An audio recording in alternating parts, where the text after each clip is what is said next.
안녕하십니까, 책돌이입니다. 오늘 소개해드릴 책은 신의 비밀 징조입니다. 저자는 초은 김승호, 출판사는 샘앤파커스입니다.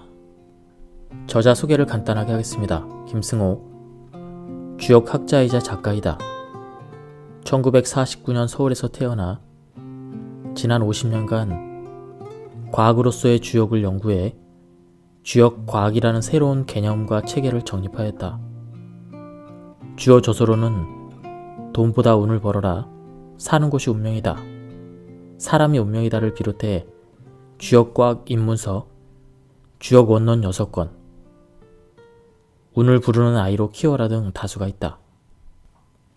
점이란 미래의 일을 알아내기 위해 사람이 일부러 행위를 일으키는 것이다. 점은 인위적이고 징조는 자연 발생이다.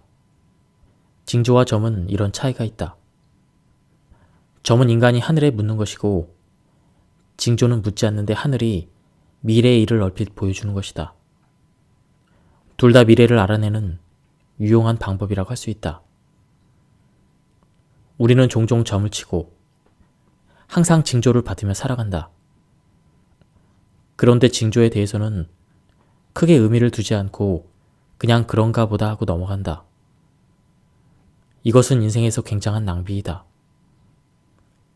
하늘은 항상 미래를 보여주는데 왜 사람은 이것을 놓치고 사는가? 징조는 흔하다. 아니, 모든 것이 징조라고 할 수가 있다. 그것이 징조인 줄도 모르고 나타나지만 사람은 경계심을 가질 겨를이 없다. 왜 그런 것일까? 경계심은 어떻게 가져야 하는가?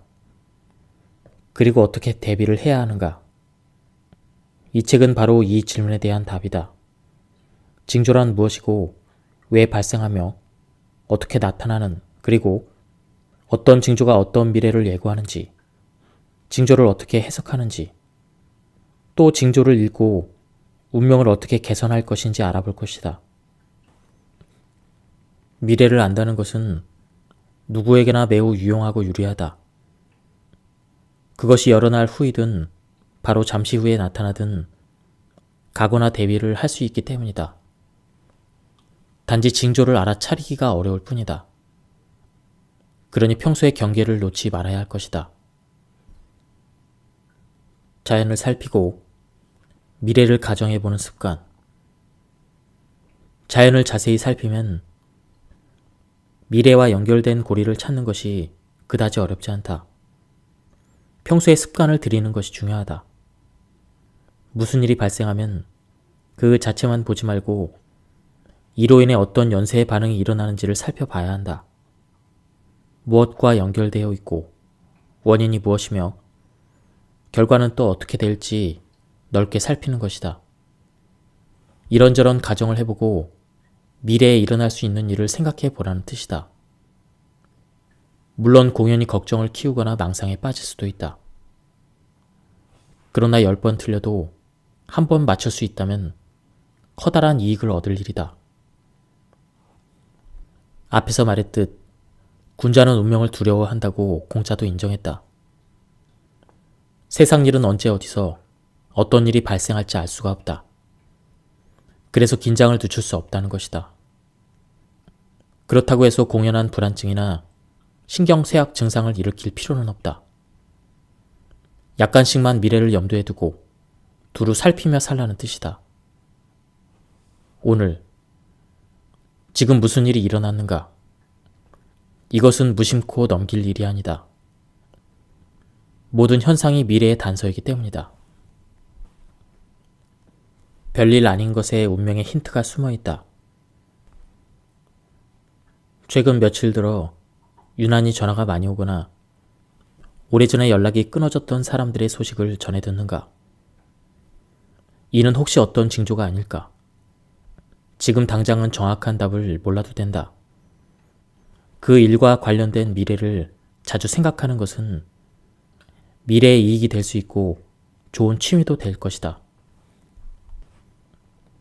어떤 미래는 조용히 찾아온다. 예를 들어보자. 60대 남성인 K는 그저 평범한 가장이다. 수입은 별로 많지 않아 근근히 살아가고 있다. 다행스러운 것은 K가 아직 건강하다는 것이다. K는 나름대로 자기 일을 열심히 하면서 부자는 아니어도 성실하게 살아가고 있다. 최근 그에게 재미있는 일이 생겼다. 딸이 첫 월급을 받았다고 그에게 용돈을 준 것이다. 이런 어려운 시국에 취직한 것만도 대견한 일인데 월급을 탔다고 아빠 용돈까지 챙겨준 것이다. K는 속으로 많이 흐뭇했다. 그런데 K의 회사에서 또 재미있는 일이 생겼다. 그동안 밀렸던 임금을 받은 것이다. 어차피 받을 돈이긴 했지만 예상치 못한 현찰이 생기니 기분이 좋았다. 딸에게 용돈도 받고 회사에서 밀린 임금도 받았기 때문에 K는 지갑이 두둑해졌다. 좋은 일은 여기서 끝나지 않았다. K는 얼마 전에 친구가 하는 일을 잠깐 도와주었다. 돈을 받으려고 했던 일은 아닌데 친구가 고맙다며 사례금을 준 것이다. 큰 돈은 아니었지만 요즘 들어 자꾸만 조금씩 돈이 생기는 듯해서 신기하고 즐거웠다. K는 앞으로도 뭔가 일이 잘 풀리는 운명으로 나아가는 것인가 하는 것까지 생각해봤다. 자신에게 일어난 일련의 일들이 기분을 들뜨게 만든 것이다. 그런데 과연 K에게 일어난 일은 징조라고 볼 수 있을까? 맞다. 충분히 징조로 볼 수 있다. 푼돈이라도 무언가 예상치 못한 돈이 자주 생기면 이는 좋은 징조이다. 이것은 풍산점이란 괴상이다. 이것은 모든 일이 점점 잘 풀려나간다는 뜻이다. 평범하게 살아가고 있지만 앞날은 모르는 일이다. 행운이란 뜻밖의 찾아오기 때문이다.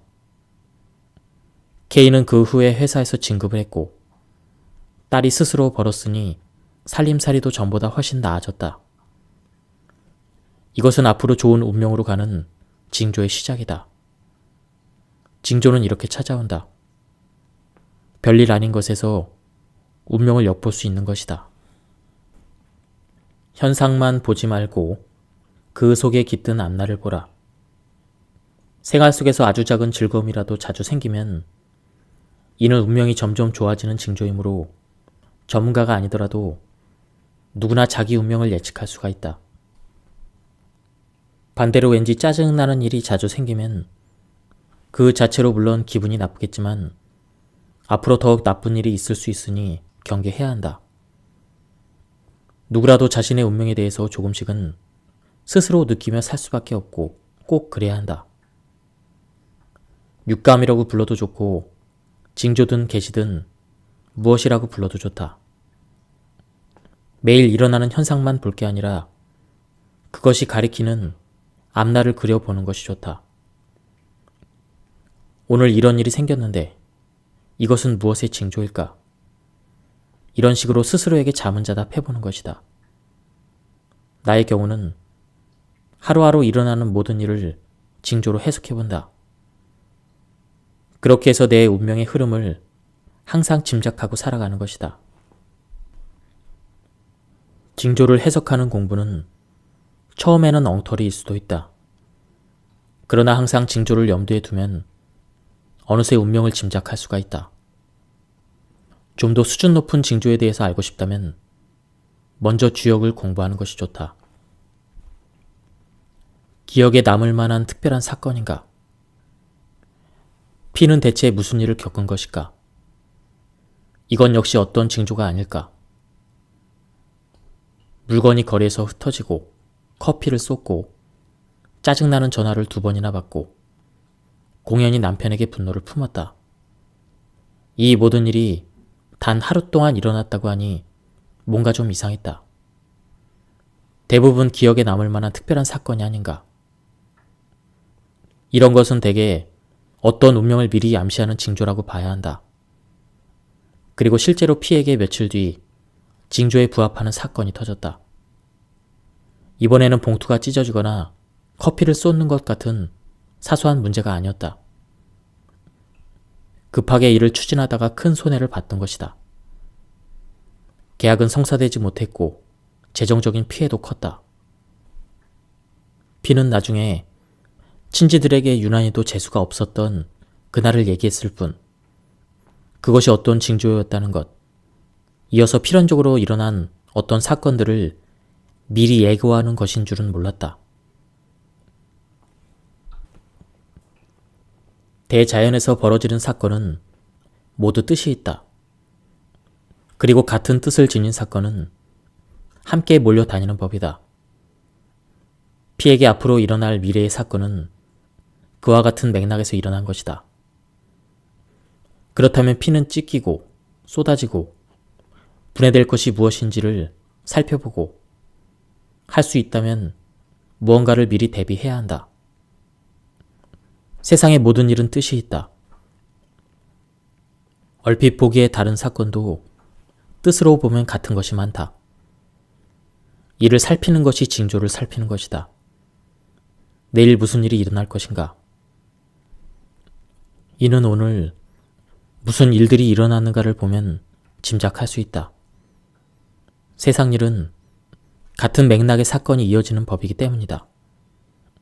징조를 오래 살피다 보면 신경 쇠약이라도 걸릴 만큼 예민해지기도 하는데 이는 또 다른 문제이다. 징조를 살피는 것은 매사에 조바심을 내라는 것이 아니고 조심스러워야 한다는 것일 뿐이다. 그리하여 신의 비밀인 미래를 알 수 있다면 삶은 훨씬 더 풍요로워질 것이다. 옛날부터 많은 선각자들이 위험한 운명을 경고해 주어 피해간 사례는 얼마든지 있다. 나의 경우 징조가 뚜렷할 때는 매사에 조심한다. 그리고 그 징조와 상징이 같은 일은 극력으로 피한다. 그렇게 해서 실제로 나는 수많은 위험을 피했다. 징조라고 생각했지만 사실은 징조가 아니었을 수도 있다. 또 징조에는 좋은 것도 많다. 그런 징조가 나타나면 삼가 경건한 마음으로 차분히 운명을 기다리면 된다. 좋은 징조에는 경거망동하지 말아야 하는 법이다. 옛날 선각자들은 동짓날의 외출조차 삼가하지 않았던가? 이날은 낮이 길어진다는 징조가 시작되는 날이다. 낮이 길어진다는 것은 그만큼 좋은 시절이 다가온다는 뜻이므로 조용히 기다렸다. 그런 이유로 옛날 왕들은 동짓날에 성문을 굳게 닫고 행인도 단속했다. 물론 이런 일은 좋은 날을 기다리는 상징일 뿐이다. 하지만 그렇게 하면 운명은 더욱 굳건해진다. 옛말에 매사에 살얼음 밟듯 하라라는 말이 있다. 이것은 바로 그러한 삶의 태도이다. 지나친 절약은 운을 고립시키고 영혼을 위축시킨다. 애는 매우 착실한 주부였다. 사치 부리는 일도 없고 늘 아끼고 절약하며 살고 있다. 남편의 적은 월급으로 세 아이를 키우면서 저축도 하고 있다. 문제는 지나친 절약이 아이들의 생활을 심하게 위축시킨다는 것이다. 아이들은 친구들과 분식집 한번 못 가고 예쁜 운동화도 못 받았다. 물려받은 옷, 얻어온 옷을 그냥 입고 지냈다. 남편 역시 퇴근 후에 밖에서 차 한잔 못하고 일찍 귀가했다. 물론 친구를 만날 수도 없었다. 쓸 수 있는 경비가 없으니 항상 집으로 향하는 것이다. 외식도 하지 않았고 여행이나 여름 휴가도 없었다. 가족 모두 사는 것이 고달플 뿐이었다. 그래도 저축을 하며 사니 미래는 불안하지 않았다. 지금과 같은 생활은 얼마나 지속될 수 있을까? 남편은 오래 직장을 다닐 수 있을까? 잘 안 될 것이다. 회사에서 일찍 해고당할 수도 있고 병이 날 수도 있다. 아이들도 성장하는데 나쁜 기질이 쌓여간다. 대학도 못 갈 것이고 친구도 별로 없을 것이다. 애네 가족은 현재 위태롭게 살아간다고 봐야 한다. 이렇게 짠내나게 모은 돈이 어느 날 갑자기 사라질 수도 있다. 세상의 이치가 그렇게 되어 있다. 그래서 옛사람은 말했다. 돈이란 써야 들어오는 것이라고. 이 점을 명심해야 한다. 돈이란 어느 정도는 의무적으로 써야 한다. 돈은 흐름이다. N처럼 흐름을 막고 가둬놓기만 하면 언젠가 돈은 더 이상 들어오지 않고 모아놓은 돈도 맥없이 소진된다. 그런데 정작 더 큰 문제가 있다. 어쩌면 이것이 가장 큰 문제이다. 그것은 바로 지나치게 절약하는 생활 습관 때문에 가족들의 영혼이 심하게 위축되어 있다는 사실이다. 한치의 여유도 없이 각박하게 살고 있으니 불행이나 불운에 대한 저항력이 아예 없는 상태이다. 한번 무너지면 재기할 힘도 없다. 그들의 영혼은 옥죄어져 있어 아무런 활동도 하지 못하고 재앙만 기다리는 셈이다.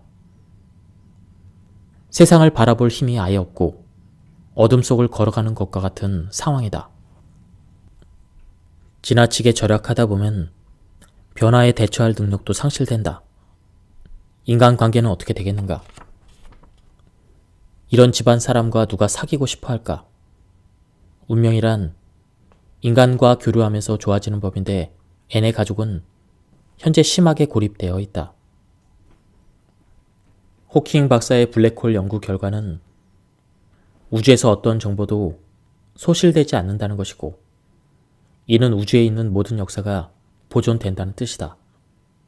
더 쉬운 말로 하면 과거는 없어지지 않는다는 것이다. 미래와 과거는 현재라는 시점으로부터 존재의 양상이 현저히 바뀐다. 미래는 요동치는 존재다. 하지만 미래가 분명히 현재로 오고 있다는 점을 감안할 때 미래도 과거처럼 내일 위에 존재하는 것처럼 보인다. 그러나 그것이 아니다. 미래는 과거처럼 고정되어 있지 않고 어떤 미래는 존재할 뻔하다가도 취소되기도 한다. 오늘은 분명한데 왜 미래는 정확히 알 수 없는가? 이 문제에 대해서는 호킹 박사가 깊게 연구했다. 호킹 박사의 결론은 이렇다. 미래를 아는 것이 자연의 법칙상 금지되어 있다는 것이다. 다른 말로 하면 신은 인간이 미래를 아는 것을 금지시켰다는 뜻이다. 미래는 알기 어려운 정도가 아니다.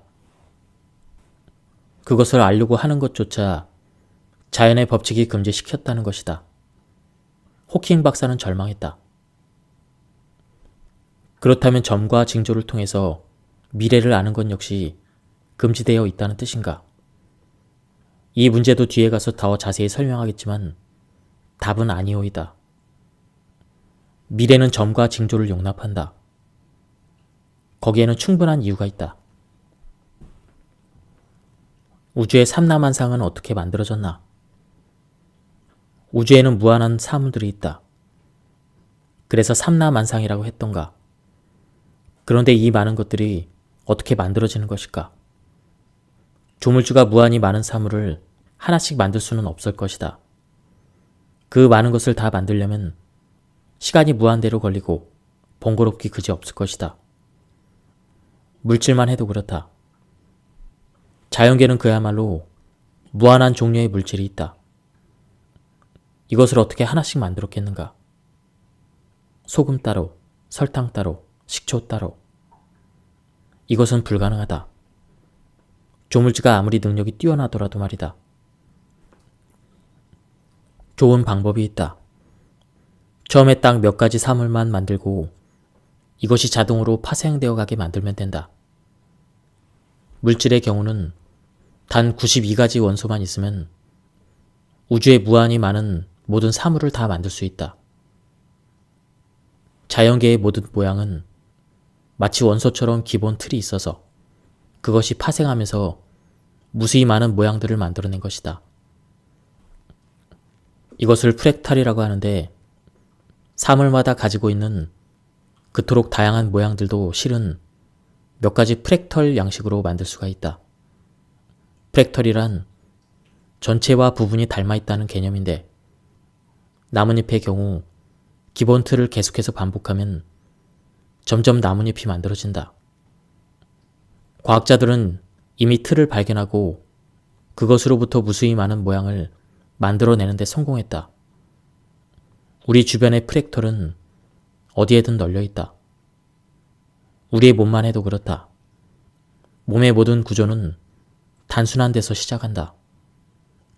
이것도 프랙털 원소에 해당되는데 줄기세포도 바로 그것이다. 줄기세포는 우리 몸에서 어떤 것도 척척 만들어낸다. 그리고 부분은 전체를 닮아 있다. 한의학에서 말하는 침 놓는 자리도 같은 개념으로 만든 것이다. 그리하여 손바닥이 몸 전체와 대응하고 각 세포도 그 속을 보면 인체 전부와 대응하고 있다. 징조에 대해서 전문적으로 알고 싶으면 먼저 프랙털 개념을 익혀두면 좋다. 또는 원소의 개념을 이해하면 된다. 앞에서 C라는 여성이 거리에서 취객에게 욕을 먹고 편의점에서도 주인으로부터 모욕을 받고 쫓겨났다. 이것은 신분이 추락한 것과 뜻이 같다고 해석했다. 신분이란 그 사람의 기본 틀로 그릇과 같다. 우리는 우리의 그릇 속에 들어가 신분을 표현한다. 모욕을 받으면 그 자체도 기분 나쁜 일이지만 그보다 더 걱정할 것은 그와 유사한 일이 조만간 인생에 발생할 것이라는 사실이다. 이러한 점을 짐작할 수 있다면 어느 정도는 대비도 가능하다. 마찬가지로 그릇을 유난히 자주 깨는 사람은 인생에서도 모종의 틀이 깨지는 상황이다. 옷이 찢어져서 신체가 드러나는 것도 몸이 보호받지 못한다는 뜻이다. 새가 날아다니는 것은 바람이 날아다니는 것과 유사하다. 작은 애로사항은 큰 애로사항을 불러일으킬 수 있다. 작은 것도 크게 보는 습관을 들여야 한다. 무엇보다도 뜻을 살피고 그와 뜻이 같은 일이 반복되지 않는지를 예의주시해야 하는 것이다. 막연히 미래를 꿈꾸며 그것을 봤다고 말하면 안 된다. 좀 더 구체적이어야 한다. 미래의 부자가 되기를 희망한다면 어떻게 돈을 버느냐를 생각해 봐야 한다. 하늘에서 돈이 뚝 떨어질 거라 기대하지 않는 것이다. 그렇다면 구체적으로 무엇을 해서 돈을 벌겠다는 것인가? 사업을 해서? 좋다. 무슨 사업을 할 것인가? 그것을 아직 잘 모르겠다고? 그렇다면 이는 미래를 본 것이 아니다. 따라서 그 미래는 오지 않는다. 그렇다면 이러이러한 사업을 하겠다라는 구체적인 상이 있다면 어떤가? 그 정도로도 안 된다. 언제 그 사업을 시작할 것인지를 말해야 한다. 이건 역시 미래를 본 것이 아니다. 사업을 하려면 자본금이 있어야 하는데 그것은 어떻게 마련할 것인가? 이것에 대해서도 구체적인 상이 있어야 한다. 무엇을 어떻게 해서 얼마의 자본금을 마련할 것인가? 미래를 본다는 것은 미래의 스토리를 구체적으로 말할 수 있어야 하고 그 스토리는 실현 가능성이 있어야 한다. 대충 얼버무려서 언젠가 기회가 오겠지 이렇게 생각하면 미래는 지금과 똑같다. 그런 불투명한 미래는 오지 않는다. 미래를 본다는 것은 미래의 스토리를 만든다는 것이고 이것이 아주 그렇듯하면 그는 미래를 본 것이다. 그가 본 미래는 반드시 오게 되어 있다. 그 이유는 무엇일까? 보면 있는 것이다. 이것은 우주의 최고의 진리이다. 미래의 부자가 되고 싶다면 먼저 최대한 구체적으로 상상을 해서 그럴듯한 소설을 준비해라. 그리고 준비 작업을 시작해야 한다. 영혼은 공간을 차지하지 않는다. 공간에 있지 않다. 이 말은 공간 이전, 4차원 또는 공간 내면 등을 뜻하는 것으로 영혼은 초월적인 존재이다. 공간에 있지 않으니 초월적 존재라는 것 뿐이다. 그렇게 되면 상대성 원리의 지배를 받지 않는다. 이는 속도가 무한대라는 뜻이다. 아인슈타인의 상대성 원리에 의하면 공간에 있는 모든 것은 빛의 속도, 즉 광속보다 빠를 수 없다. 그러나 영혼은 이 법칙을 따르지 않는다. 훨씬 자유롭게 무한대의 속도로 다닐 수가 있다. 영혼은 공간의 내면에 존재하며 공간 밖에 있는 존재와 교류한다. 이 교류가 이루어진 순간을 우리는 살아있다라고 말한다. 죽으면 이 교류가 끝날 뿐 영혼 자체는 그냥 그대로 존재하고 있는 것이다. 만약에 영혼이 없다고 치자. 그러면 사람은 한낱 기계에 지나지 않는다.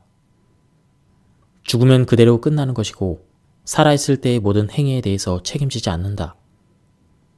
책임질 존재 자체가 없기 때문이다. 그렇게 되면 도덕이나 양심이라는 것도 없고 무한히 큰 죄를 지어도 죄가 성립되지 않는다. 죽는 순간 몸이라는 물질 기계가 없어져 버리고 그 후에는 남는 것이 없다. 영혼은 종교, 양심, 도덕의 근원이다. 이제부터 영혼이 있다는 결론을 갖고 다른 것을 얘기하자. 영혼은 그 사람 자체이다. 뇌나 몸은 영혼의 소유물일 뿐이다. 우리의 운명이라는 것도 바로 영혼의 운명인 것이다. 주인공이고 주체이고 최고의 가치인 영혼은 적당한 조건을 갖추면 뇌에 정착한다.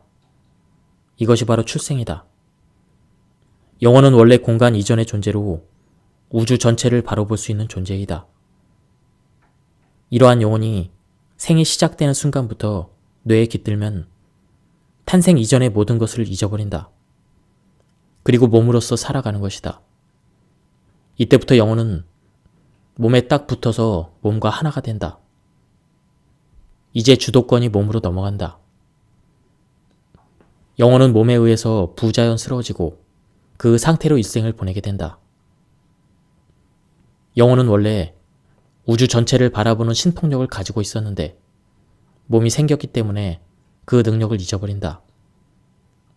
오로지 몸만을 바라보는 존재가 된 것이다. 그렇다면 생이란 축복인가 구속인가? 이는 생각하기 나름이다. 영혼은 몸을 얻음으로써 무한한 자유와 신통력을 잃었지만 대신 몸의 즐거움을 얻었다. 이것은 이익이 되는 일일까? 이 또한 생각하기 나름이다. 육체의 즐거움을 얻는 대신 신통력을 잃어버렸다는 문제는 아주 중요하다. 사람이 가끔 육감이 동하고 신통한 힘을 발휘하는 것은 영혼이 몸을 잠깐이나마 떠날 때 일어나는 일이다. 과학자들은 뇌를 신통력을 걸러내는 필터라고 말하기도 하는데 출산이란 것은 영혼이 신통력을 버리게 되는 원인이자 계기이다. 동물의 경우는 좀 다르다.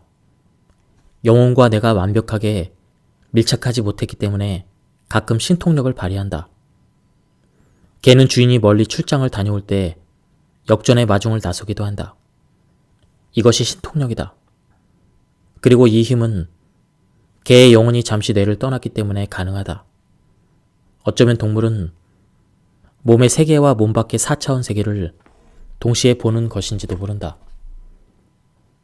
동물의 영혼은 몸과 밀착된 정도가 낮기 때문에 이런 힘이 있는 것이다. 사람, 그 중에서도 무당은 종종 뇌를 떠나 영혼의 힘으로 신통력을 발휘한다.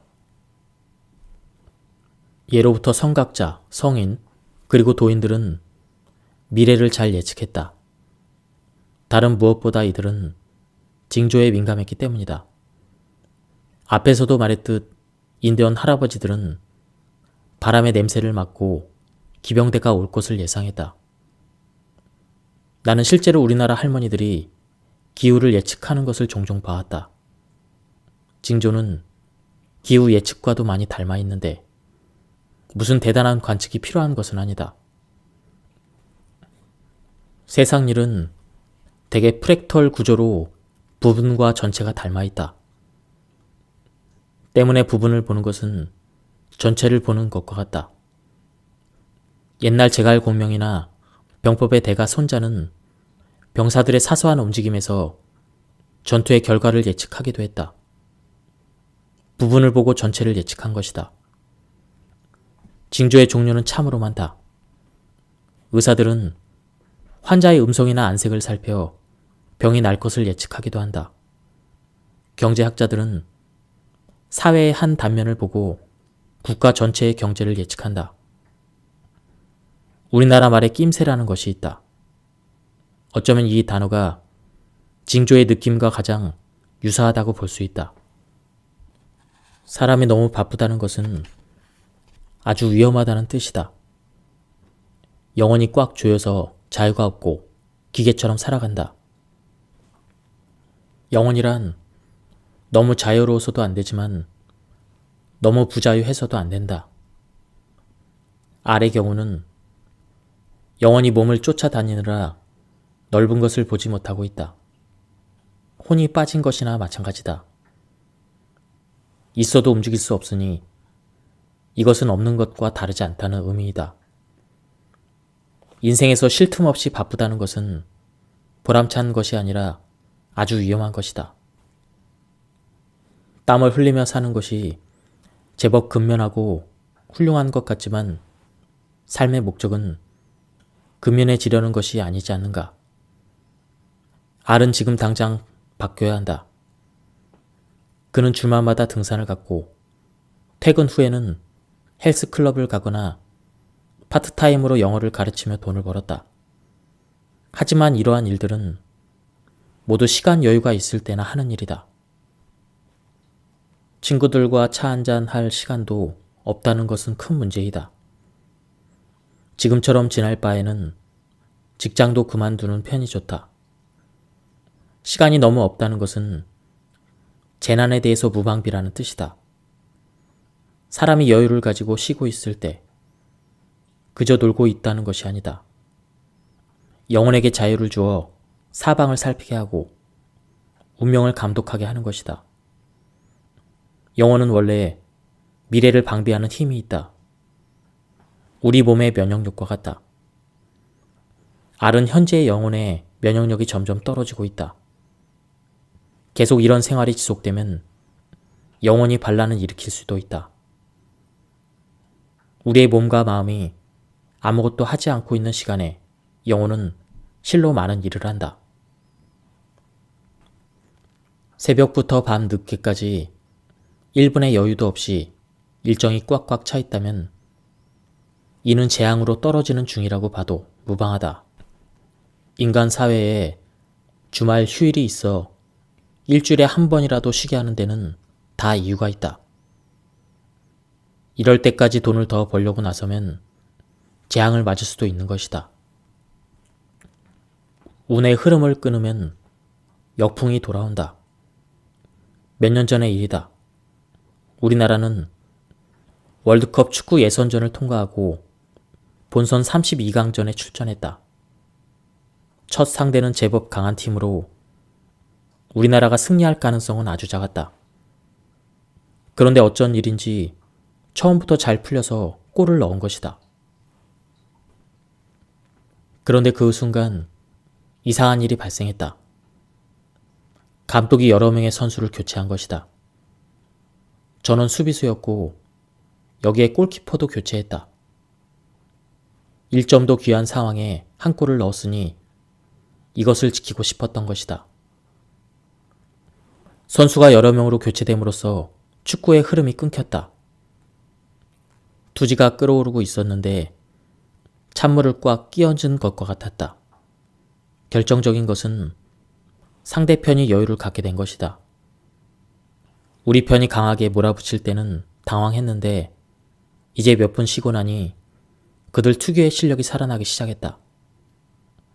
불과 몇 분 사이에 우리는 수세에 몰리고 만 것이다. 잘 될 때는 바꾸지 말아야 한다. 더구나 스포츠는 더욱 그렇다. 사업도 그렇다. 잘 되고 있을 때 갑자기 확장하면 안 된다. 그냥 그대로 당분간 지내야 한다. 축구에서도 어렵게 한 골을 넣었다면 여세를 밀어붙여야 한다. 축구는 90분이지만 이는 우리의 일생과도 같다. 감독은 축구만 잘 알아서는 부족하다. 운이라는 것도 직감해야 한다. 기칠 운삼이라는 말도 있으니 세상 일은 실력만으로 되는 것이 아니다. 축구의 기량은 순간적으로 달라질 수 있다. 이것이 바로 운이다. 그런데 우리나라 감독은 이것을 살리지 못했다. 당시 감독은 곧바로 경질되었다. 자질이 부족했던 것이다. 스포츠 경기라는 것은 흐름이 중요하다. 다름 아닌 투지의 연속이기 때문이다. 천풍구라는 것은 갑자기 이상한 역풍이 발생한 것으로 인생살이라면 매우 위험한 순간이다. 천풍구의 상황은 우리 생활에서도 빈번하게 발생한다. 이상한 짓을 하면 안 된다. 너무 부지런하게 궤도를 바꾸는 것도 좋지 않다. 여러분은 얼마나 착한 일을 하면서 살았는가? 즉, 얼마나 인간을 이롭게 하면서 살았는가? 조금 했는가? 이 정도로는 하늘이 주는 복을 기대할 수 없다. 사람이 조금 착한 것은 그저 인간으로서 의무를 다한 것 뿐이다. 조금 착한 것은 사람이라면 누구나 그래야 한다. 복을 받으려면 인간을 위해 많은 일을 해야 한다. 우주 대자연은 살아있는 존재이다. 굳이 신을 이야기하지 않아도 우주를 해치는 존재는 언젠가 제거되고 말 것이다. 이로운 존재라면 어떨까? 이는 생태계가 보존하려고 애쓸 것이다. 그래서 오랜 세월이 지나면 그런 존재는 진화한다. 사람도 마찬가지다. 세상에 이로운 사람은 그 이유 때문이라도 생태계가 그를 좋아하고 돕고 보존시킬 것이다.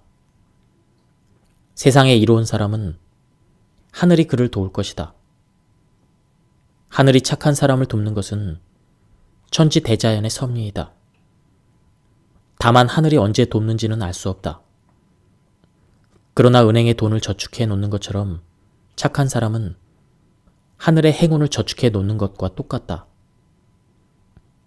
하늘은 세상이 잘 되라고 창조했다. 그러므로 세상을 돕는 존재가 있다면 기필코 보호해주고 싶을 것이다. 좋은 일을 하면서 운을 저축하라. 행운이 좀 늦어지더라도 만기가 올 때까지 인내심을 가지고 기다려야 한다. 큰 행운이 아니면 어떤가? 적어도 재앙이 오지 않는다는 것을 위안으로 삼으면 된다.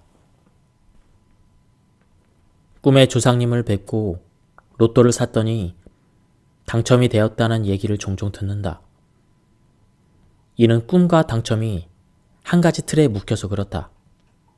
중요한 것은 조화이다. 조화는 곧 얽힘이고 동시성이다. 대자연에 이런 현상이 빈번하기 때문에 우리 자신도 이러한 현상에 편입되어 있는 존재이다. 그래서 우리는 이를 운명 개척에 활용할 수가 있다. 간단하다. 생활을 다양하게 하라는 것이다. 한 달 내내 집안에만 틀어박혀 있으면 돈은 절약되고 휴식도 취할 수 있겠지만 행운의 조화는 일어나지 않는다. 자기 일에만 너무 몰두하거나 도무지 사람 만날 새가 없을 정도로 바빠서는 안 된다. 오랫동안 여행 한 번 못 가는 상황도 좋지 않다. 이렇게 살면 세상과의 얽힘이 사라지고 동시성도 생기지 않는다. 따라서 행운도 기대할 수 없다. 사람이 살면서 꼭 필요한 일만 해서는 안 된다. 때로는 자신을 세상에 노출시켜야 한다. 그렇게 해야 진보와 진화가 이루어지는 법이다. 매일 생활이 똑같은 사람, 즉 단조로운 사람은 이미 조화가 상실된 사람이다. 이런 사람은 조용하게 살 수는 있겠지만 운명이 특별해질 기회는 거의 없다. 세상은 작용과 반작용으로 가득 차 있다. 손뼉을 세게 치면 양손이 다 아픈 것도 작용과 반작용의 법칙이다. 세상은 일방적이지 않다. 상호 조화를 이룬다. 이것은 우주 대자연이 공정하다는 뜻이다. 주면 받게 되고 빼앗으면 주게 된다. 모든 것이 공평하다. 사람이 죄를 지으면 그만큼 우주로부터 되돌려받는다. 때문에 우주는 모순 없이 잘 운행되고 있다. 운명이라는 것, 우리가 우주에 대해서 작용한 것을 되돌려 받는 반작용일 뿐이다. 이러한 세상에서는 누가 특별히 이익을 더 받을 수는 없다. 준 만큼 받고 받은 만큼 돌려줄 수밖에 없다. 몰래 남의 돈을 훔치면 당장은 이익이 되겠지만 나중에 벌을 받는다. 인간의 법이 그를 단죄하지 못해도 하늘은 반드시 잊지 않고 응징한다. 이것이 공정한 세상인 것이다. 그리고 우주 자체, 즉 하늘은 인간의 죄를 응징함으로써 우주가 더 이상 해를 입지 않도록 보존한다. 운명이라는 것이 아무런 이유도 없이 생기는 것은 절대 아니다. 아무 죄가 없는 인간을 하늘이 아무렇게나 불행하게 만들 수는 없다. 그러므로 운명을 달게 받아야 한다. 물론 어떤 운명은 피해갈 수 있다. 그렇게 되려면 먼저 깊은 반성이 선행되어야 할 것이고 징조를 해석해 다가올 운명을 미리 대처해야 한다. 다행인 것은 운명을 극복할 권리가 인간에게 주어져 있다는 것이다. 하늘은 인간에게 관대하다. 죄를 지은 만큼 반성하고 하늘에 그만큼 보상한다면 하늘은 반드시 죄를 감면해 줄 것이다. 앞에서 말했듯 우주는 인간이 존재하기 때문에 존재한다. 그런 이유 때문에 하늘은 인간에게 그리 가혹하지 않다. 인간에게 과도한 벌을 주어도 인간이 우주에서 사라진다면 하늘도 사라지기 때문이다. 우주는 인간이 바라보기 때문에 생긴 것이고 인간 또한 하늘이 살펴주기 때문에 존재할 수가 있다. 하늘이 인간에게 내리는 벌은 최소한의 벌인 셈이다. 그리고 하늘은 우주 자체를 보존하기 위해 존재하고 이 말은 곧 하늘이 인간을 보호한다는 뜻이다. 인간은 겸손하게 운명을 받아들여야만 하지만 너무 힘들면 감면을 요구할 수도 있다. 그것이 바로 운명 개척이다. 어떻게 하면 나쁜 운명을 피하고 천벌을 감면받을 수 있을까? 과거로부터 해왔던 나쁜 행동을 고치고 지난 일을 반성하며 바르게 살려고 노력해야 한다. 그러한 각성을 한 사람은 운명을 바꿀 수 있다. 하늘이 주는 벌은 인간에게 복수하기 위해서가 아니라 오히려 인간을 선도해서 더 행복하게 만들어주기 위함이다. 인간이 행복해야 온 우주도 행복하다.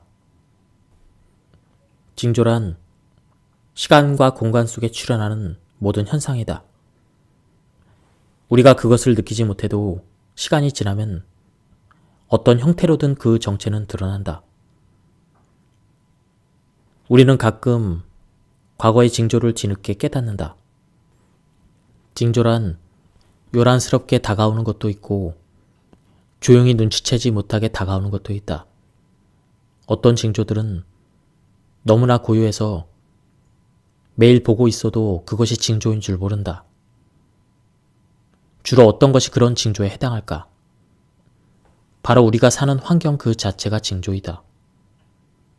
우리가 사는 곳은 우리에게 미래를 보여준다. 우리는 그 속에서 살면서 주변으로부터 끊임없이 영향을 받는다.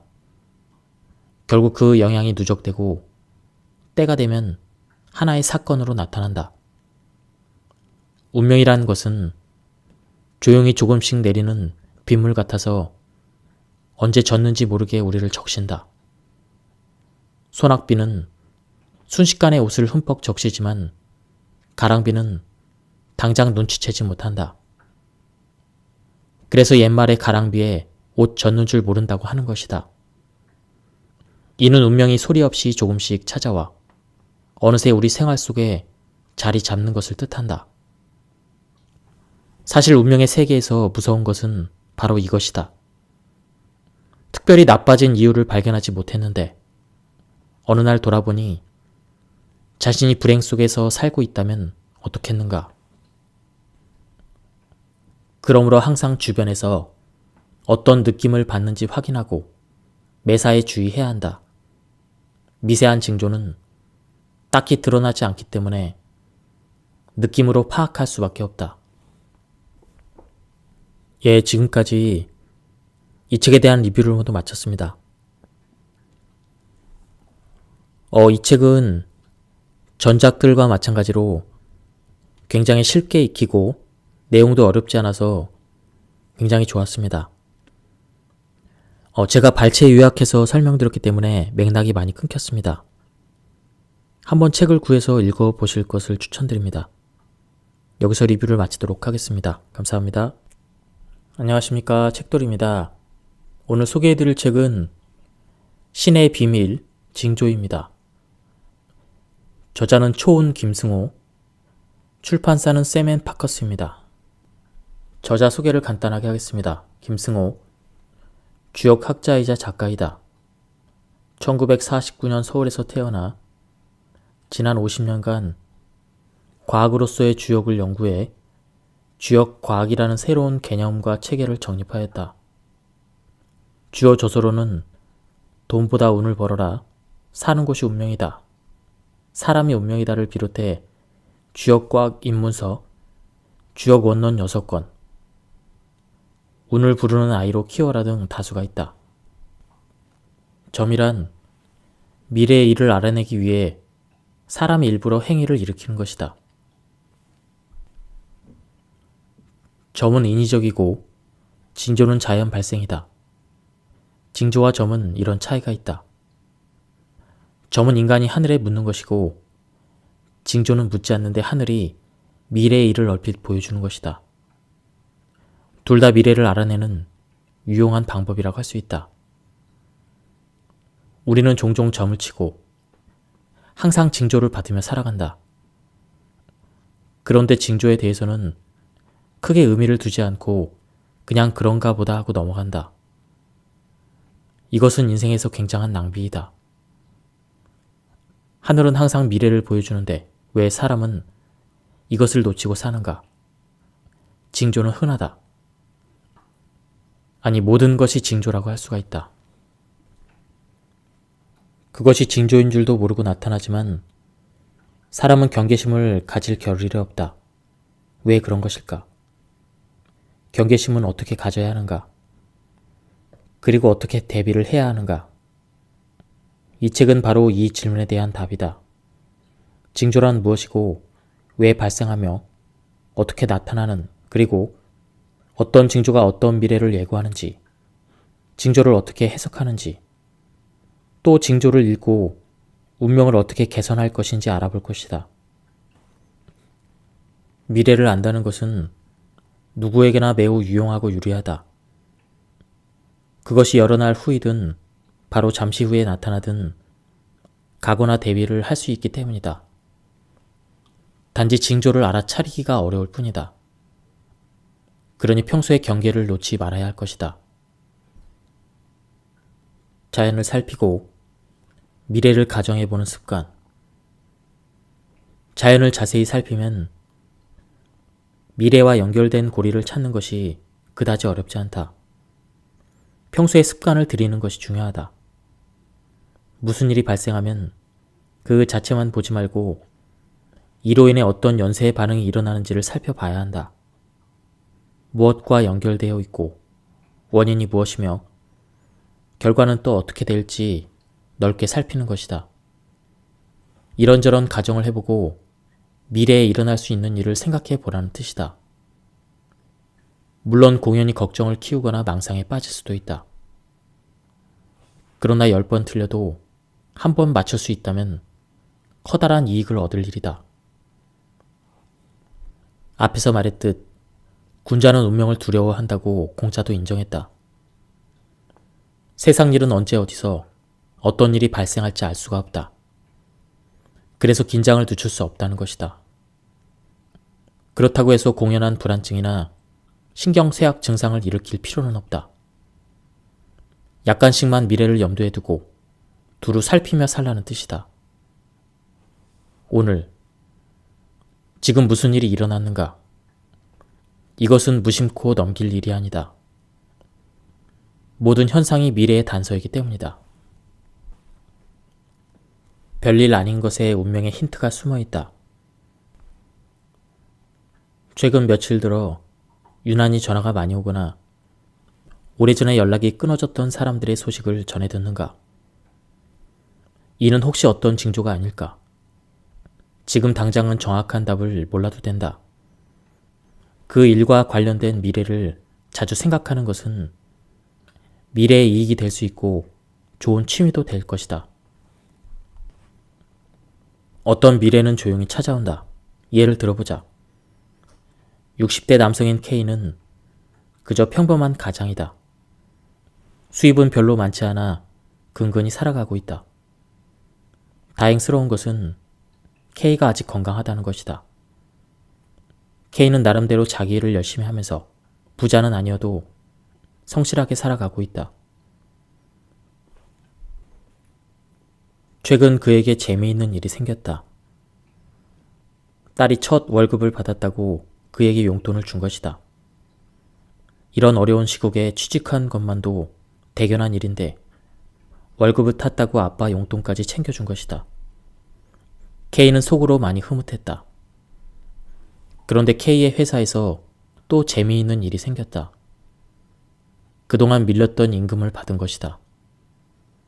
어차피 받을 돈이긴 했지만 예상치 못한 현찰이 생기니 기분이 좋았다.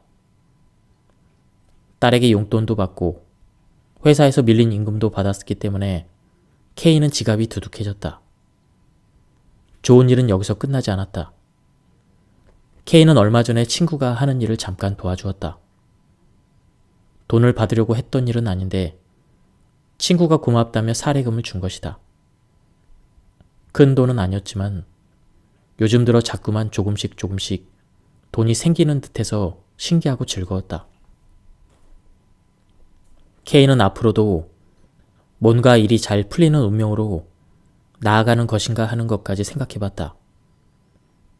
자신에게 일어난 일련의 일들이 기분을 들뜨게 만든 것이다. 그런데 과연 K에게 일어난 일은 징조라고 볼 수 있을까? 맞다. 충분히 징조로 볼 수 있다. 푼돈이라도 무언가 예상치 못한 돈이 자주 생기면 이는 좋은 징조이다.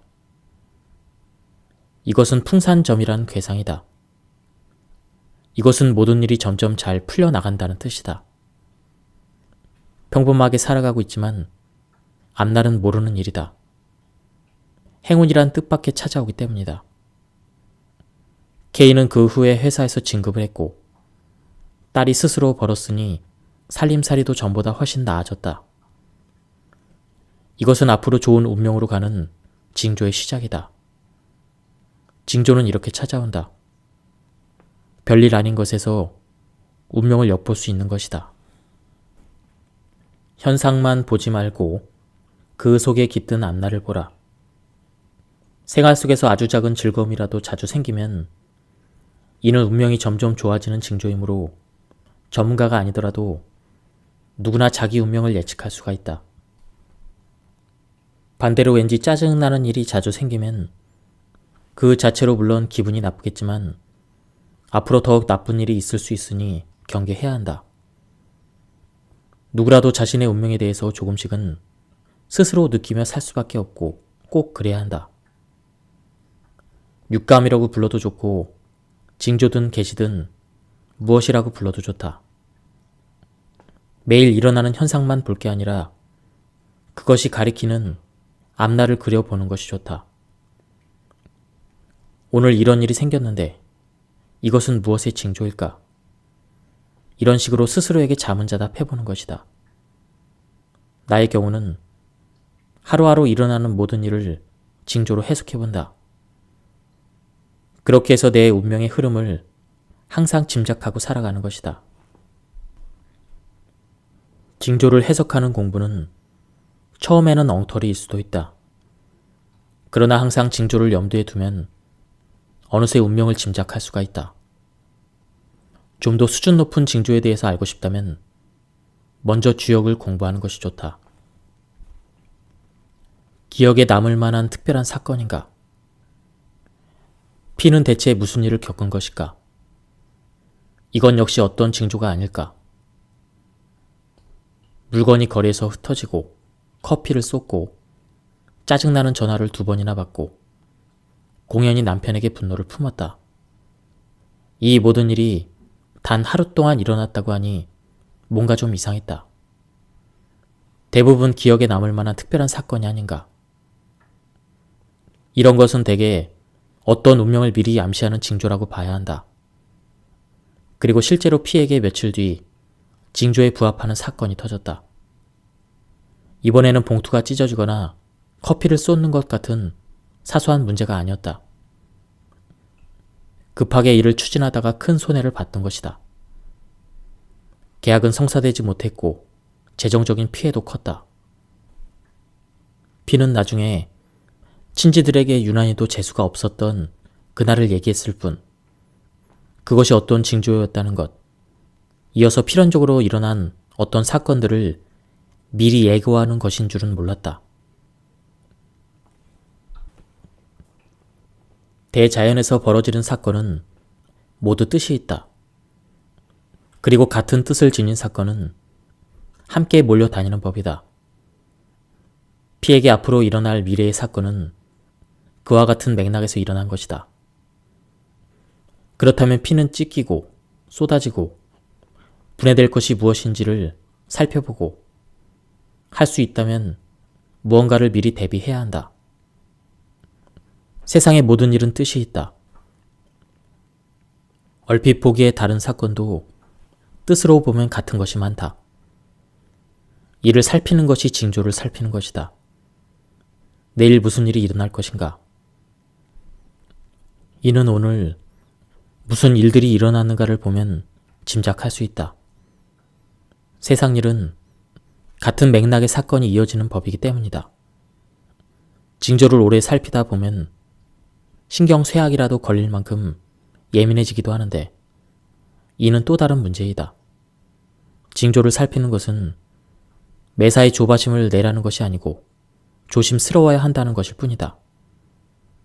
그리하여 신의 비밀인 미래를 알 수 있다면 삶은 훨씬 더 풍요로워질 것이다.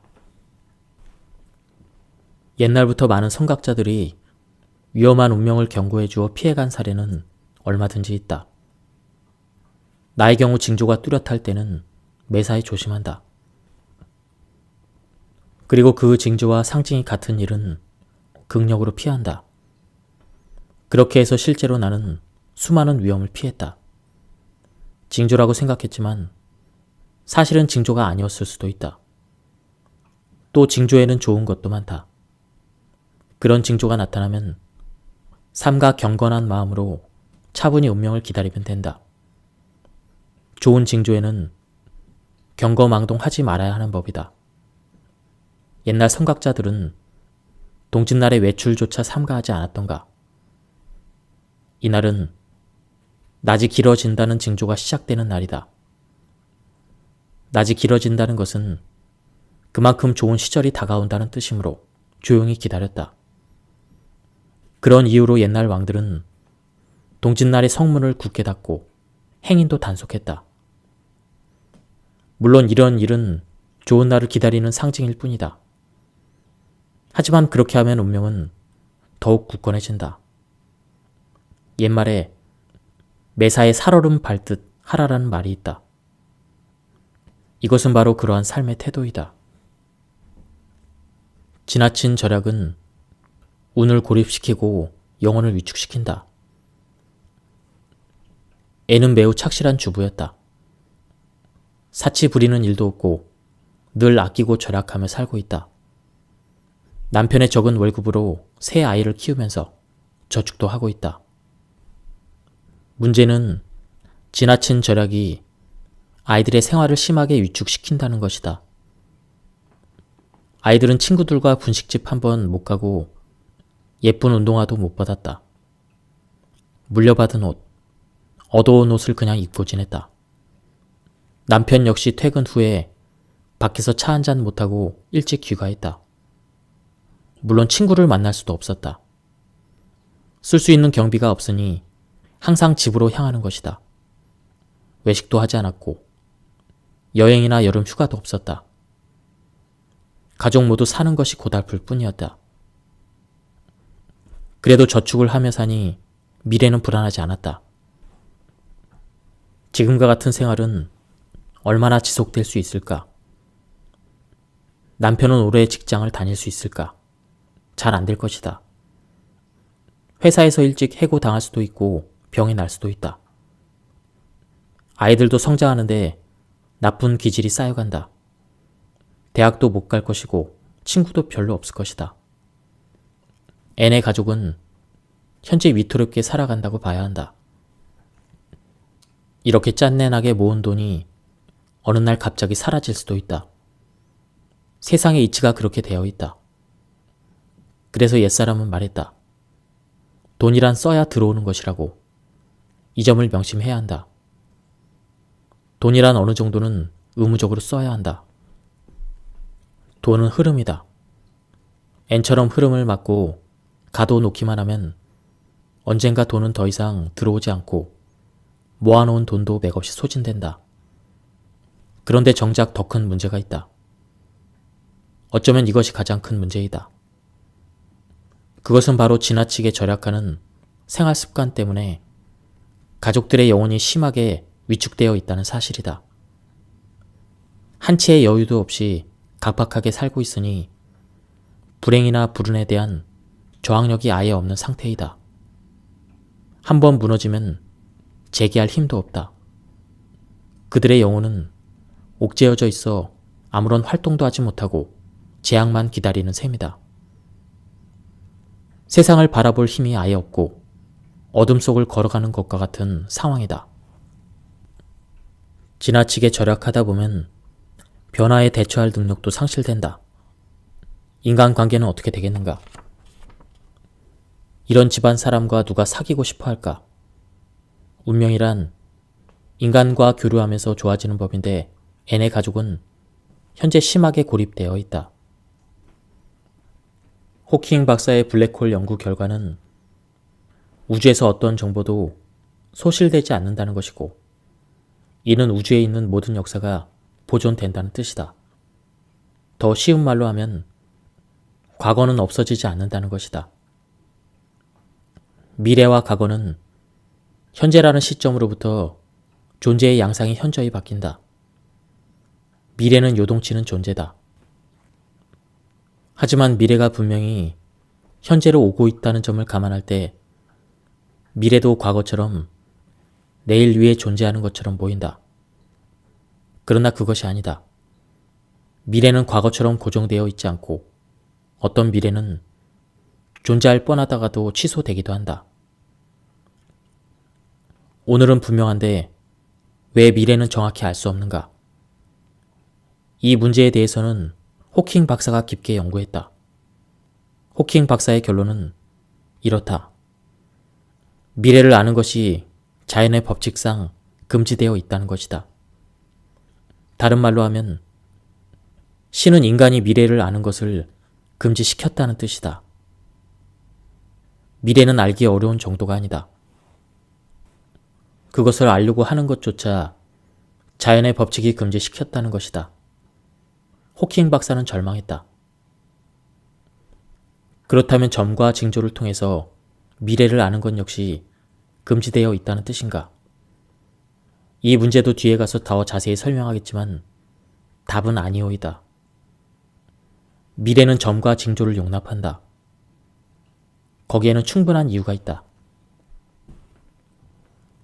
우주의 삼라만상은 어떻게 만들어졌나? 우주에는 무한한 사물들이 있다. 그래서 삼라만상이라고 했던가? 그런데 이 많은 것들이 어떻게 만들어지는 것일까? 조물주가 무한히 많은 사물을 하나씩 만들 수는 없을 것이다. 그 많은 것을 다 만들려면 시간이 무한대로 걸리고 번거롭기 그지 없을 것이다. 물질만 해도 그렇다.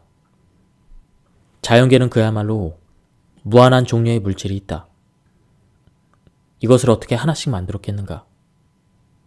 소금 따로, 설탕 따로, 식초 따로. 이것은 불가능하다. 조물주가 아무리 능력이 뛰어나더라도 말이다. 좋은 방법이 있다. 처음에 딱 몇 가지 사물만 만들고 이것이 자동으로 파생되어 가게 만들면 된다. 물질의 경우는 단 92가지 원소만 있으면 우주에 무한히 많은 모든 사물을 다 만들 수 있다. 자연계의 모든 모양은 마치 원소처럼 기본 틀이 있어서 그것이 파생하면서 무수히 많은 모양들을 만들어낸 것이다. 이것을 프랙탈이라고 하는데 사물마다 가지고 있는 그토록 다양한 모양들도 실은 몇 가지 프랙털 양식으로 만들 수가 있다. 프랙털이란 전체와 부분이 닮아 있다는 개념인데 나뭇잎의 경우 기본 틀을 계속해서 반복하면 점점 나뭇잎이 만들어진다. 과학자들은 이미 틀을 발견하고 그것으로부터 무수히 많은 모양을 만들어내는 데 성공했다. 우리 주변의 프랙털은 어디에든 널려 있다. 우리의 몸만 해도 그렇다. 몸의 모든 구조는 단순한 데서 시작한다. 이것도 프랙털 원소에 해당되는데 줄기세포도 바로 그것이다. 줄기세포는 우리 몸에서 어떤 것도 척척 만들어낸다. 그리고 부분은 전체를 닮아 있다.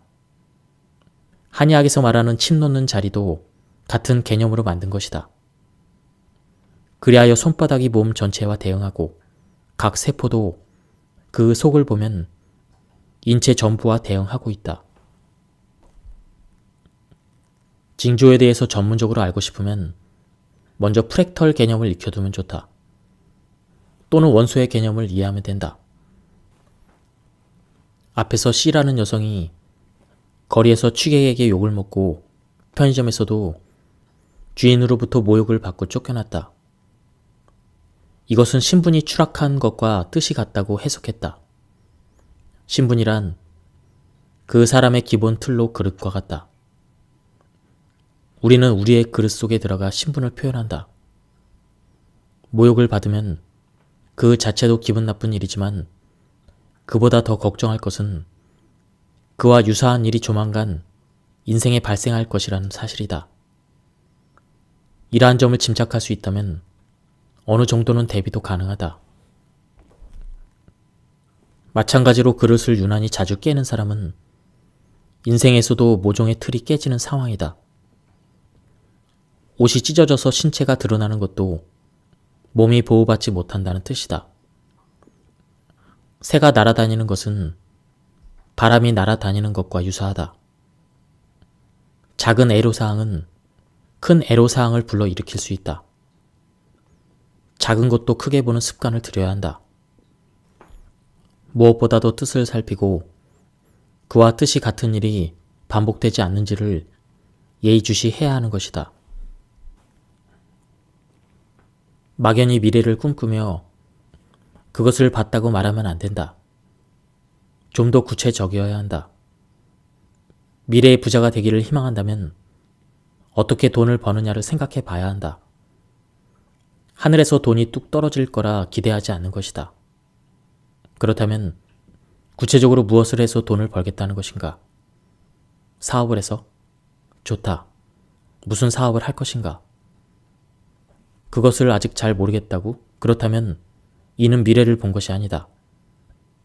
따라서 그 미래는 오지 않는다. 그렇다면 이러이러한 사업을 하겠다라는 구체적인 상이 있다면 어떤가? 그 정도로도 안 된다. 언제 그 사업을 시작할 것인지를 말해야 한다. 이건 역시 미래를 본 것이 아니다. 사업을 하려면 자본금이 있어야 하는데 그것은 어떻게 마련할 것인가? 이것에 대해서도 구체적인 상이 있어야 한다. 무엇을 어떻게 해서 얼마의 자본금을 마련할 것인가? 미래를 본다는 것은 미래의 스토리를 구체적으로 말할 수 있어야 하고 그 스토리는 실현 가능성이 있어야 한다. 대충 얼버무려서 언젠가 기회가 오겠지 이렇게 생각하면 미래는 지금과 똑같다. 그런 불투명한 미래는 오지 않는다. 미래를 본다는 것은 미래의 스토리를 만든다는 것이고 이것이 아주 그렇듯하면 그는 미래를 본 것이다. 그가 본 미래는 반드시 오게 되어 있다. 그 이유는 무엇일까? 보면 있는 것이다. 이것은 우주의 최고의 진리이다. 미래의 부자가 되고 싶다면 먼저 최대한 구체적으로 상상을 해서 그럴듯한 소설을 준비해라. 그리고 준비 작업을 시작해야 한다. 영혼은 공간을 차지하지 않는다. 공간에 있지 않다. 이 말은 공간 이전, 4차원 또는 공간 내면 등을 뜻하는 것으로 영혼은 초월적인 존재이다. 공간에 있지 않으니 초월적 존재라는 것 뿐이다. 그렇게 되면 상대성 원리의 지배를 받지 않는다. 이는 속도가 무한대라는 뜻이다. 아인슈타인의 상대성 원리에 의하면 공간에 있는 모든 것은 빛의 속도, 즉 광속보다 빠를 수 없다. 그러나 영혼은 이 법칙을 따르지 않는다. 훨씬 자유롭게 무한대의 속도로 다닐 수가 있다. 영혼은 공간의 내면에 존재하며 공간 밖에 있는 존재와 교류한다. 이 교류가 이루어진 순간을 우리는 살아있다라고 말한다. 죽으면 이 교류가 끝날 뿐 영혼 자체는 그냥 그대로 존재하고 있는 것이다. 만약에 영혼이 없다고 치자. 그러면 사람은 한낱 기계에 지나지 않는다. 죽으면 그대로 끝나는 것이고 살아있을 때의 모든 행위에 대해서 책임지지 않는다. 책임질 존재 자체가 없기 때문이다. 그렇게 되면 도덕이나 양심이라는 것도 없고 무한히 큰 죄를 지어도 죄가 성립되지 않는다. 죽는 순간 몸이라는 물질 기계가 없어져 버리고 그 후에는 남는 것이 없다. 영혼은 종교, 양심, 도덕의 근원이다. 이제부터 영혼이 있다는 결론을 갖고 다른 것을 얘기하자. 영혼은 그 사람 자체이다. 뇌나 몸은 영혼의 소유물일 뿐이다. 우리의 운명이라는 것도 바로 영혼의 운명인 것이다. 주인공이고 주체이고 최고의 가치인 영혼은 적당한 조건을 갖추면 뇌에 정착한다. 이것이 바로 출생이다. 영혼은 원래 공간 이전의 존재로 우주 전체를 바로 볼 수 있는 존재이다. 이러한 영혼이 생이 시작되는 순간부터 뇌에 깃들면 탄생 이전의 모든 것을 잊어버린다. 그리고 몸으로서 살아가는 것이다. 이때부터 영혼은 몸에 딱 붙어서 몸과 하나가 된다. 이제 주도권이 몸으로 넘어간다. 영혼은 몸에 의해서 부자연스러워지고 그 상태로 일생을 보내게 된다. 영혼은 원래 우주 전체를 바라보는 신통력을 가지고 있었는데 몸이 생겼기 때문에 그 능력을 잊어버린다. 오로지 몸만을 바라보는 존재가 된 것이다. 그렇다면 생이란 축복인가 구속인가? 이는 생각하기 나름이다. 영혼은 몸을 얻음으로써 무한한 자유와 신통력을 잃었지만 대신 몸의 즐거움을 얻었다. 이것은 이익이 되는 일일까? 이 또한 생각하기 나름이다. 육체의 즐거움을 얻는 대신 신통력을 잃어버렸다는 문제는 아주 중요하다. 사람이 가끔 육감이 동하고 신통한 힘을 발휘하는 것은 영혼이 몸을 잠깐이나마 떠날 때 일어나는 일이다. 과학자들은 뇌를 신통력을 걸러내는 필터라고 말하기도 하는데 출산이란 것은 영혼이 신통력을 버리게 되는 원인이자 계기이다. 동물의 경우는 좀 다르다. 영혼과 뇌가 완벽하게 밀착하지 못했기 때문에 가끔 신통력을 발휘한다. 개는 주인이 멀리 출장을 다녀올 때 역전의 마중을 나서기도 한다. 이것이 신통력이다. 그리고 이 힘은 개의 영혼이 잠시 뇌를 떠났기 때문에 가능하다. 어쩌면 동물은 몸의 세계와 몸 밖의 4차원 세계를 동시에 보는 것인지도 모른다. 동물의 영혼은 몸과 밀착된 정도가 낮기 때문에 이런 힘이 있는 것이다.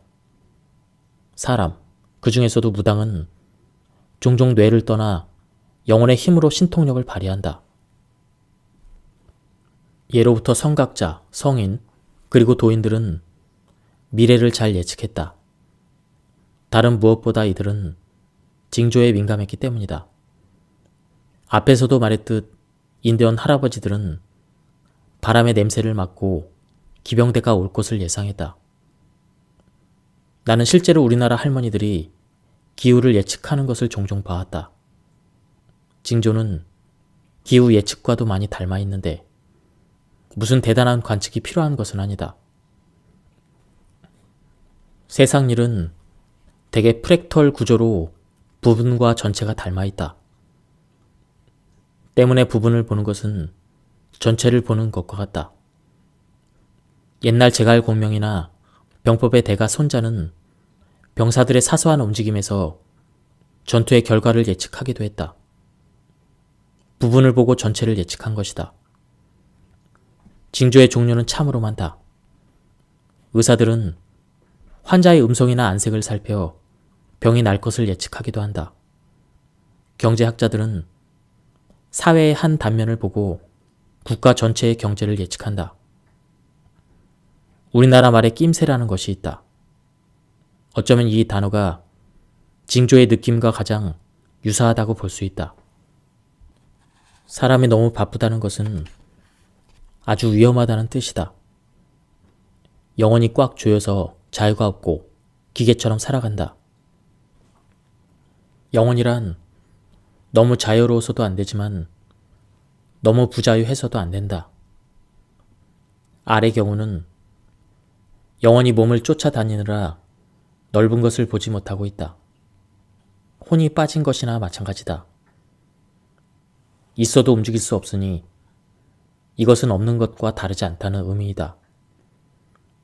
인생에서 쉴 틈 없이 바쁘다는 것은 보람찬 것이 아니라 아주 위험한 것이다. 땀을 흘리며 사는 것이 제법 근면하고 훌륭한 것 같지만 삶의 목적은 근면해지려는 것이 아니지 않는가. 알은 지금 당장 바뀌어야 한다. 그는 주말마다 등산을 갔고 퇴근 후에는 헬스클럽을 가거나 파트타임으로 영어를 가르치며 돈을 벌었다. 하지만 이러한 일들은 모두 시간 여유가 있을 때나 하는 일이다. 친구들과 차 한잔 할 시간도 없다는 것은 큰 문제이다. 지금처럼 지낼 바에는 직장도 그만두는 편이 좋다. 시간이 너무 없다는 것은 재난에 대해서 무방비라는 뜻이다. 사람이 여유를 가지고 쉬고 있을 때 그저 놀고 있다는 것이 아니다. 영혼에게 자유를 주어 사방을 살피게 하고 운명을 감독하게 하는 것이다. 영혼은 원래 미래를 방비하는 힘이 있다. 우리 몸의 면역력과 같다. 알은 현재의 영혼의 면역력이 점점 떨어지고 있다. 계속 이런 생활이 지속되면 영혼이 반란을 일으킬 수도 있다. 우리의 몸과 마음이 아무것도 하지 않고 있는 시간에 영혼은 실로 많은 일을 한다. 새벽부터 밤 늦게까지 1분의 여유도 없이 일정이 꽉꽉 차 있다면 이는 재앙으로 떨어지는 중이라고 봐도 무방하다. 인간 사회에 주말 휴일이 있어 일주일에 한 번이라도 쉬게 하는 데는 다 이유가 있다. 이럴 때까지 돈을 더 벌려고 나서면 재앙을 맞을 수도 있는 것이다. 운의 흐름을 끊으면 역풍이 돌아온다. 몇 년 전의 일이다. 우리나라는 월드컵 축구 예선전을 통과하고 본선 32강전에 출전했다. 첫 상대는 제법 강한 팀으로 우리나라가 승리할 가능성은 아주 작았다. 그런데 어쩐 일인지 처음부터 잘 풀려서 골을 넣은 것이다. 그런데 그 순간 이상한 일이 발생했다. 감독이 여러 명의 선수를 교체한 것이다. 저는 수비수였고 여기에 골키퍼도 교체했다. 1점도 귀한 상황에 한 골을 넣었으니 이것을 지키고 싶었던 것이다. 선수가 여러 명으로 교체됨으로써 축구의 흐름이 끊겼다. 투지가 끓어오르고 있었는데 찬물을 꽉 끼얹은 것과 같았다. 결정적인 것은 상대편이 여유를 갖게 된 것이다. 우리 편이 강하게 몰아붙일 때는 당황했는데 이제 몇 분 쉬고 나니 그들 특유의 실력이 살아나기 시작했다. 불과 몇 분 사이에 우리는 수세에 몰리고 만 것이다. 잘 될 때는 바꾸지 말아야 한다. 더구나 스포츠는 더욱 그렇다. 사업도 그렇다.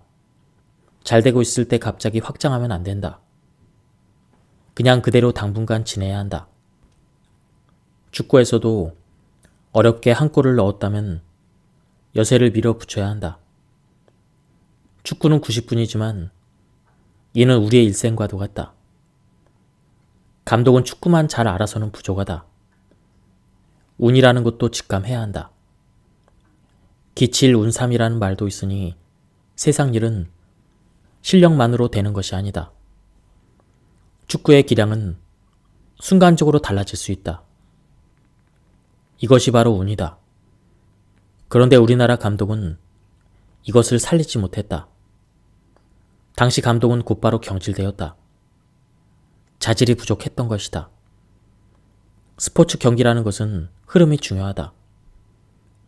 다름 아닌 투지의 연속이기 때문이다. 천풍구라는 것은 갑자기 이상한 역풍이 발생한 것으로 인생살이라면 매우 위험한 순간이다. 천풍구의 상황은 우리 생활에서도 빈번하게 발생한다. 이상한 짓을 하면 안 된다. 너무 부지런하게 궤도를 바꾸는 것도 좋지 않다. 여러분은 얼마나 착한 일을 하면서 살았는가? 즉, 얼마나 인간을 이롭게 하면서 살았는가? 조금 했는가? 이 정도로는 하늘이 주는 복을 기대할 수 없다. 사람이 조금 착한 것은 그저 인간으로서 의무를 다한 것 뿐이다. 조금 착한 것은 사람이라면 누구나 그래야 한다. 복을 받으려면 인간을 위해 많은 일을 해야 한다. 우주 대자연은 살아있는 존재이다. 굳이 신을 이야기하지 않아도 우주를 해치는 존재는 언젠가 제거되고 말 것이다. 이로운 존재라면 어떨까? 이는 생태계가 보존하려고 애쓸 것이다. 그래서 오랜 세월이 지나면 그런 존재는 진화한다. 사람도 마찬가지다. 세상에 이로운 사람은 그 이유 때문이라도 생태계가 그를 좋아하고 돕고 보존시킬 것이다. 세상에 이로운 사람은 하늘이 그를 도울 것이다. 하늘이 착한 사람을 돕는 것은 천지 대자연의 섭리이다. 다만 하늘이 언제 돕는지는 알 수 없다. 그러나 은행에 돈을 저축해 놓는 것처럼 착한 사람은 하늘의 행운을 저축해 놓는 것과 똑같다. 하늘은 세상이 잘 되라고 창조했다. 그러므로 세상을 돕는 존재가 있다면 기필코 보호해주고 싶을 것이다. 좋은 일을 하면서 운을 저축하라. 행운이 좀 늦어지더라도 만기가 올 때까지 인내심을 가지고 기다려야 한다. 큰 행운이 아니면 어떤가? 적어도 재앙이 오지 않는다는 것을 위안으로 삼으면 된다.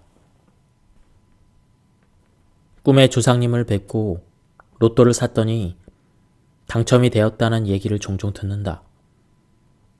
이는 꿈과 당첨이 한 가지 틀에 묶여서 그렇다. 중요한 것은 좋아이다.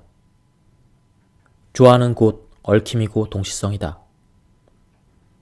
대자연에 이런 현상이 빈번하기 때문에 우리 자신도 이러한 현상에 편입되어 있는 존재이다.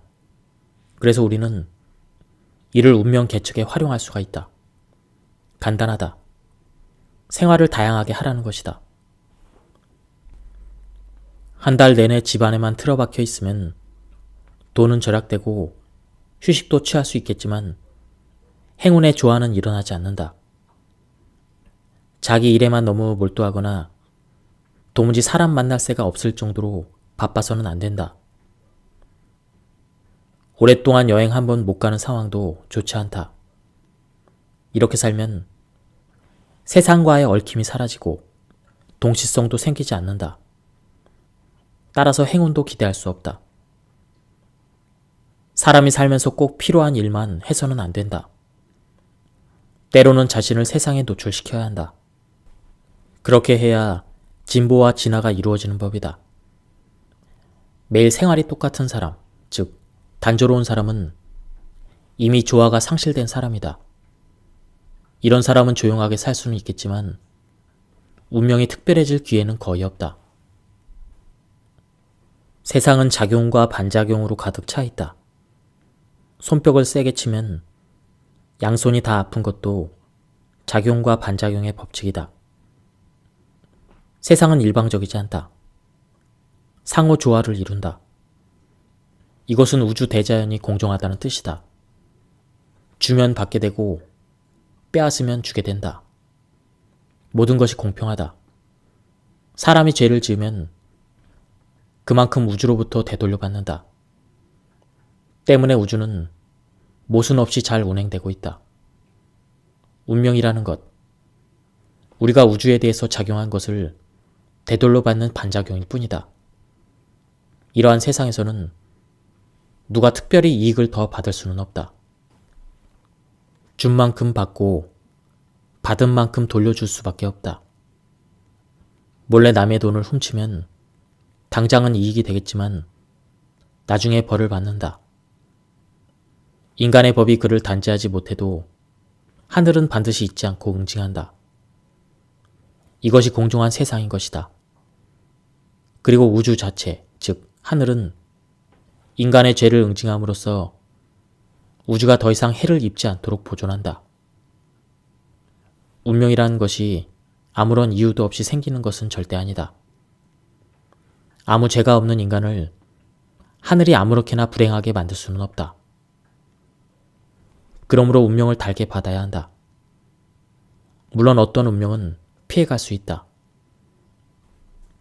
그렇게 되려면 먼저 깊은 반성이 선행되어야 할 것이고 징조를 해석해 다가올 운명을 미리 대처해야 한다. 다행인 것은 운명을 극복할 권리가 인간에게 주어져 있다는 것이다. 하늘은 인간에게 관대하다.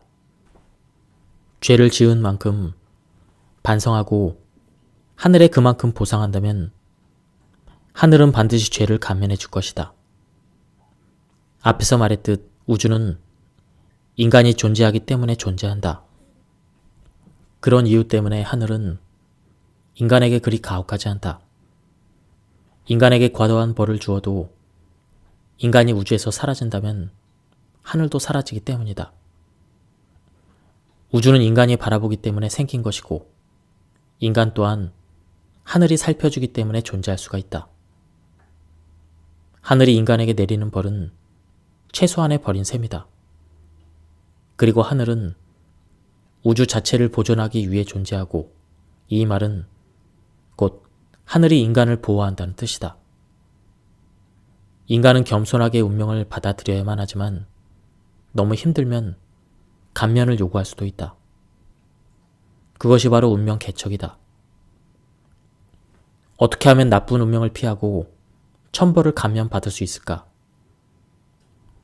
과거로부터 해왔던 나쁜 행동을 고치고 지난 일을 반성하며 바르게 살려고 노력해야 한다. 그러한 각성을 한 사람은 운명을 바꿀 수 있다. 하늘이 주는 벌은 인간에게 복수하기 위해서가 아니라 오히려 인간을 선도해서 더 행복하게 만들어주기 위함이다. 인간이 행복해야 온 우주도 행복하다. 징조란 시간과 공간 속에 출현하는 모든 현상이다. 우리가 그것을 느끼지 못해도 시간이 지나면 어떤 형태로든 그 정체는 드러난다. 우리는 가끔 과거의 징조를 뒤늦게 깨닫는다. 징조란 요란스럽게 다가오는 것도 있고 조용히 눈치채지 못하게 다가오는 것도 있다. 어떤 징조들은 너무나 고요해서 매일 보고 있어도 그것이 징조인 줄 모른다. 주로 어떤 것이 그런 징조에 해당할까? 바로 우리가 사는 환경 그 자체가 징조이다. 우리가 사는 곳은 우리에게 미래를 보여준다. 우리는 그 속에서 살면서 주변으로부터 끊임없이 영향을 받는다. 결국 그 영향이 누적되고 때가 되면 하나의 사건으로 나타난다. 운명이라는 것은 조용히 조금씩 내리는 빗물 같아서 언제 젖는지 모르게 우리를 적신다. 소낙비는 순식간에 옷을 흠뻑 적시지만 가랑비는 당장 눈치채지 못한다. 그래서 옛말에 가랑비에 옷 젖는 줄 모른다고 하는 것이다. 이는 운명이 소리 없이 조금씩 찾아와 어느새 우리 생활 속에 자리 잡는 것을 뜻한다. 사실 운명의 세계에서 무서운 것은 바로 이것이다. 특별히 나빠진 이유를 발견하지 못했는데 어느 날 돌아보니 자신이 불행 속에서 살고 있다면 어떻겠는가. 그러므로 항상 주변에서 어떤 느낌을 받는지 확인하고 매사에 주의해야 한다. 미세한 징조는 딱히 드러나지 않기 때문에 느낌으로 파악할 수밖에 없다. 예, 지금까지 이 책에 대한 리뷰를 모두 마쳤습니다. 이 책은 전작들과 마찬가지로 굉장히 쉽게 익히고 내용도 어렵지 않아서 굉장히 좋았습니다. 제가 발췌 요약해서 설명드렸기 때문에 맥락이 많이 끊겼습니다. 한번 책을 구해서 읽어보실 것을 추천드립니다. 여기서 리뷰를 마치도록 하겠습니다. 감사합니다.